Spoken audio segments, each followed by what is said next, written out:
তো বন্ধুরা আজকে কিন্তু একটা দুঃখজনক ঘটনা ঘটে গেছে, তাই আমি কিন্তু একটু চলে যাচ্ছি রামপুরহাট। তো এখানে ব্লগটা করার কারণ আমি তোমাদেরকে দেখাবো, কারণ সিসিটিভি ফুটেজ আমার হাতে চলে এসছে। তো সেই সিসিটিভি ফুটেজটাও দেখাবো। খুব ক্লান্ত লাগছে আমাকে, খুব কষ্ট হচ্ছে। তো দেখো বন্ধুরা, আমি চলে যাচ্ছি ছুটে সেই রামপুরহাট।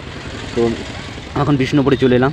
তো দেখো বন্ধুরা, এই সেই মারগ্রাম যেখানে আমার কাকা মানে চিরনের অ্যাক্সিডেন্ট হয়েছে, মারগ্রাম কালীতলা, সেই মারগ্রাম কালীতলা স্পটটা দেখাবো। এই যে এইখানে কিন্তু অ্যাক্সিডেন্টটা হয়েছে। তো আমরা ছুটে চলেছি সেই মারগ্রাম কালী। আমরা এখন চলে গেলাম সেই রামপুরহাটে ছুটে চলেছি আত্মনাদ করতে করতে, যে কি হয় কেমন আছে সেই দেখার পর তো তোমাদেরকেও দেখাবো। দেখো এখন দেখাচ্ছি কিন্তু তোমাদেরকে অ্যাম্বুলেন্সে নিয়ে যাওয়ার ছবিটা। কোথায় কোথায় আঘাত হয়েছে দেখো, হাতে লেগেছে, পেটের কাছে কেটে গেছে, এদিকটায় মাথায় কেটেছে, পিঠটা কেটেছে। যে মহিলা ছিলেন তার কিন্তু হাতে লেগেছে, এবং যে বাচ্চা মেয়েটা ছিল তার কিন্তু মাথায় লেগেছে। তো অবশেষে রামপুরহাট হসপিটালে আমরা ঢুকে যাচ্ছি। তো দেখো আমি তোমাদেরকে দেখানোর চেষ্টা করব, এবং সিসিটিভি ফুটেজটাও কিন্তু আমাদের হাতে চলে এসেছে, সেটাও তোমাদেরকে দেখাবো। তো রামপুরহাট এই সেই হসপিটালে এখানে ভর্তি নেওয়া হবে বলে আমরা ভর্তি করানোর জন্য এসেছি। তো আমরা এখন ছুটে চলেছি সেই কোথায় কোথায় আছে একটু দেখানোর চেষ্টা করবো। আত্মনাদ ভয় লাগছে, কি হয়েছে না হয়েছে। এখান থেকে আমাদের কিন্তু ছবি করতে দিলে, তো ছবি করার পর আমরা চলে যাচ্ছি ওই দিকটা। দেখো বন্ধুরা, এর কিন্তু সিসিটিভি ফুটেজ আমরা পেয়ে গেছি, আমাদের হাতে চলে এসছে। তো আমরা এখন কিন্তু রামপুরহাট হসপিটালে আছি। তো দেখা যাক কী বলছে আজকে। তো যদি ভর্তি নেয় তো ভর্তি করে নেবো, না হয়তো আমরা বাড়ি চলে যাব। তো সিসিটিভি ফুটেজ আমাদের হাতে এসছে, তো তোমরা দেখো সেই সিসিটিভি ফুটেজটা। ওকে, এই সেই সিসিটিভি ফুটেজ আমরা পেয়েছি হাতে।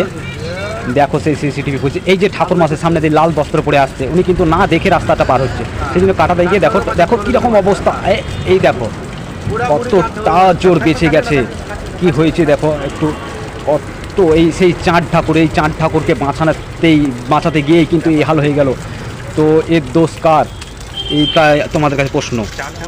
তো আমার বন্ধুকে নিয়ে কিছু জিজ্ঞেস করে নিচ্ছি। দেখো সাংঘাতিকভাবে বেঁচেছে, তো তারই মুখ থেকে একটু শুনে নাও কীভাবে এই অ্যাক্সিডেন্টটা হলো। তুমি কোথা থেকে আসছি? আমি অ্যাকচুয়ালি নাগপুর স্টেশন থেকে লোকজনকে নিয়ে, আর মাথায় ছিল দুটোর মাথায় ছিল পেঁয়াজ বস্তা, আর ছিল এক বস্তা, আর তিনটে লোক ছিল। আচ্ছা, টোটাল তিনজন, তোমরা চারজন লোক ছিল। একটা ভালো ছিল আর তিনজন বড় আর একটা ছোটো। আমি সিসি ক্যামেরায় যেটুকু দেখলাম, মানে তোমার গাড়িটা কোনো রকমভাবে উল্টে যাচ্ছে, তো কীভাবে উল্টাচ্ছিল? মানে উল্টে যাচ্ছে বলতে আমি সোজা আসছিলাম, তো সামনে একটা লোক চলে আসে, একজনটাকে মাথা দিয়ে। তোমার জায়গাতে অনেক জায়গাতেই ক্ষত হয়েছে। যাই হোক, এখন রামপুরহাট হসপিটালে ভাই আছে। রামপুরহাট হসপিটালে দেখা যাক কীরকম ট্রিটমেন্ট হয়। এখন সিটি স্ক্যান করতে দিয়েছে ভাইকে। হ্যাঁ, তো ভালো হোক, তাড়াতাড়ি সুস্থ হও, এটুকুই চাইবো আমরা। সবাই একটু ওকে সুস্থ আশীর্বাদ করো যাতে তাড়াতাড়ি। বন্ধুরা, আমরা কিন্তু অবশেষে রামপুরহাট হসপিটালে এসেছি। তো এই আমার হচ্ছে এখন কাকা, এটা তো কাকাটা কিন্তু রামপুরহাট স্টেশন থেকে বাড়ি যাচ্ছিল। তো রামপুরহাট থেকে স্টেশন থেকে বাড়ি যাচ্ছিল, তো মারগ্রাম যে কালীতলা আছে সেখানে কিন্তু গাড়িটা প্রায় উল্টে যাওয়ার অবস্থাতে সেই সময় একটা ট্রাক্টর যাচ্ছিল, সেখানে কিন্তু ট্রাক্টরে টোটোটাকে পিছিয়ে দিয়ে চলে যায়। তো কাকার অনেক মাথায় আঘাত হয়েছে, পেটের দিকটা দেখতে পাচ্ছ কেটেছে, এদিকটা কেটেছে, এই পিঠের দিকটা কেটেছে। তো অনেকই ক্ষতি হয়েছে। তো তোমাদেরকে আমি কিন্তু সিসিটিভির ফুটেজটাও দেখিয়ে দেবো, তো তোমরা দেখো আর আশীর্বাদ বা কামনা করো যেন এই ছেলেটা সুস্থ হয়ে ওঠে, কেমন? তবে তোমরা যেটা ভেবেছিলে খারাপ কথা, সেগুলো কিন্তু হয়নি। কাকা এখন ভালো অবস্থাতেই আছে।